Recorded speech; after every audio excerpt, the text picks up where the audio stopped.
The last time we sat and talked this bluntly, I was 16 and scared, and his shitty excuse for a beard didn't exist yet.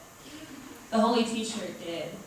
We were in high school, and he convinced me to deface the Bible, and I thought I knew what love meant. But love was, is, and will always be a nonsense term, and this was something a little bit more like lust and desperation anyway. These days, he only saw the unpretentious, so I left my favorite sweatshirt in the trunk because I wanted him to see me in his best possible light, and that meant reducing myself to a list of characteristics that he deemed suitable for me to possess.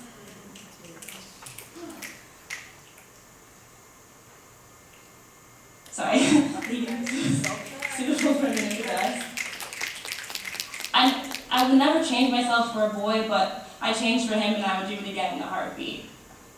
I never liked rap, but I hated his eyes because they were the clearest shade of blue, and I couldn't look into them without seeing every mistake I'd ever made, so it was easier for me to avert my attention to that gaudy record player spinning on the coffee table. And it always played the same song. It was always track 6 of Atmosphere's Lucy Ford because it's the only rap he ever knew all the words to. And I sat there with a dopey grin on my face as I listened to the only boy I ever had the misfortune of loving talk about taking my virginity in the same way as he would mention a high five, and I felt disgusting. I felt disgusting. And I realized at that moment that my sober mind would never be broad enough to encase the entirety of my new reality, so I forced myself to become okay with the idea of manual expansion. And it was at that moment that we stopped talking and I started drinking, and I'm not sure if I ever spoke again.